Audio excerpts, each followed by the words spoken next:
আসসালামু আলাইকুম বন্ধুরা, কেমন আছো সবাই? আই হোপ সবাই অনেক ভালো আছো। আমিও তোমাদের দোয়ার ভালোবাসা অনেক অনেক ভালো আছি। চলে আসলাম নতুন আরেকটা ব্লগ ভিডিও নিয়ে।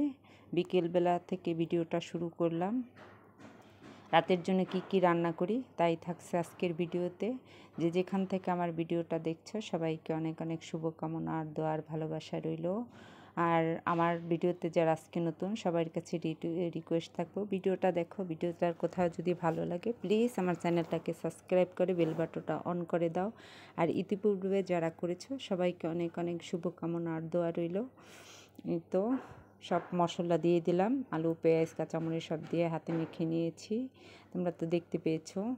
আর সবার কাছে রিকোয়েস্ট থাকবে লাইক দিবে, অবশ্যই লাইক দিলে আমার ভিডিওটা অন্যের কাছে পৌঁছে যাবে। আর তোমার একটা লাইক আমার জন্য অনেক অনেক অনেক ভালো ভিডিও বানানোর জন্য আগ্রহ তৈরি করবে। আর সময়ের অভাবে ভিডিও বানাইতে পারি না, আর ভিডিও বানাইলেও ভয়েস দিতে পারি না। লাইভে থাকতে থাকতে ওয়াচ টাইম পূরণের পিছে দৌড়াইতে দৌড়াইতে ভিডিও তো আমার অবস্থা খারাপ হয়ে গেছে, ভিডিওতে ভিউ হচ্ছে না। এই তো বেলে মাছ, ছোটো বেলে মাছ, আর এগুলো এত ছোট। আমি এখন মশলা দিয়ে আগে এই যে আলুগুলো একটু ভাজা ভাজা করে নিছি, এখন এই যে গুঁড়া মাছগুলো দিয়ে এখন ঢেকে দিব। তারপরে পাশের চুলায় আবার ডালও বসায় দিছি লাউ দিয়ে, দেখাবো ওটাও তোমাদেরকে।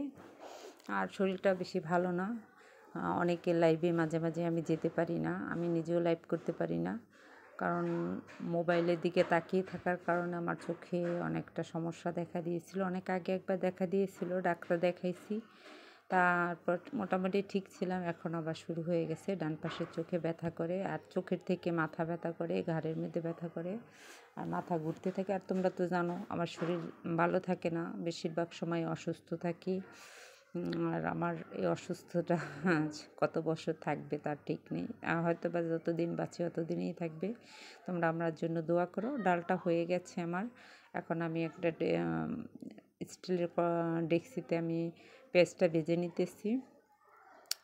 সন্ধ্যা প্রায় হয়ে আসছে, এই জন্য দেখবে একটু ভিডিওতে ছায়া পড়তেছে, আর আমার রান্নাঘরটা একটু অন্ধকার, এই জন্য ছায়া পড়ে। আর সব আপুদের কাছে রিকোয়েস্ট করব, তোমরা একটু আমাকে লাইক দিয়ে ভিডিওটা দেখো আর ফুল ওয়াচ করে দিও। আমি তোমাদের ভিডিওটা ফুল ওয়াচ করে দিই ইনশাল্লাহ। এই তো ডালটা হয়ে গেছে, এখন ধনেপাতা দিয়ে পাশের চুলায় আবার দিয়ে দিব। আর বিকেলের নাস্তাটাও তৈরি করে নিব। এদিকে গুঁড়া মাছটা দেখো একদম পোড়া পোড়া হয়ে গেছে, আর আমার ছোটো গুঁড়া মাছ খেতে খুব ভালো লাগে।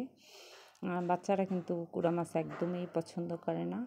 আর কি করব, ওদের জন্য আবার অন্য মাছ আছে, রুই মাছ রান্না করা আছে, সেজন্য আমি আবার একটু গুঁড়া মাছ করলাম। তা রান্না শেষ হয়ে গেছে, এখন আমি একটু গাজর কুচি, টমেটো কুচি, পেঁয়াজ কুচি, ধনেপাতা কুচি, এগুলা একটা ভান্ডে দিয়ে একটা বিকেলের নাস্তা তৈরি করব। দেখো তোমরা যদি চাও তাহলে আমি এই রেসিপিটা খুব শীঘ্রই তোমাদেরকে দিব। 1 কাপ চালে আটা দিয়ে দিলাম, চালের গুঁড়া না, এটা কিন্তু সাধারণ রুটি বানানোর জন্য যে আটাটা ওইটাই দিয়ে দিলাম, দিয়ে একটু চিনি দিয়ে দিচ্ছিলাম, তারপর পরিমাণ মতন লবণ দিয়ে মেখে নিয়েছি। একটা কড়াইতে তেল দিয়ে দিছি এখন এই যে। আর আমি এবার প্রথম বানিয়েছিলাম, খেতে এত মজা হয়েছিল, খুবই ভালো লাগছিল। আমি কখনো এরকম সবজি চাপটি খাইনি। এখন একটু ঢেকে দিব। এই তো দেখো এক পিঠ হয়ে গেছে গিয়ে, এখন একটু উল্টিয়ে নিব। তোমাদের কাছে আবার একটা রিকোয়েস্ট থাকবে, প্লিজ আমার ভিডিওটা একটু লাইক দিও আর আমার ভিডিওটা ফুল ওয়াচ করে দিও। আমি আসলে ভিডিওতে ভয়েস দেওয়ার সময় কী কথা বলবো আমার মনেই থাকে না, আর কী বলবো না বলবো বুঝতে পারি না। হয়ে গেছে, এটা নামিয়ে নিলাম। দেখো কত সুন্দর হয়েছে, খেতে কিন্তু খুব ভালো হয়েছে। এদিনের পরে আবার আমি বানিয়ে নিয়েছিলাম, তোমার ভাই তো ছিল না, তার জন্য আবার নিচ্ছি। 4টা বানিয়ে নিব আমরা, মা মেয়ে আর ছেলে আছি, 4জন আমরা, ওর বাবা 4জন। তাই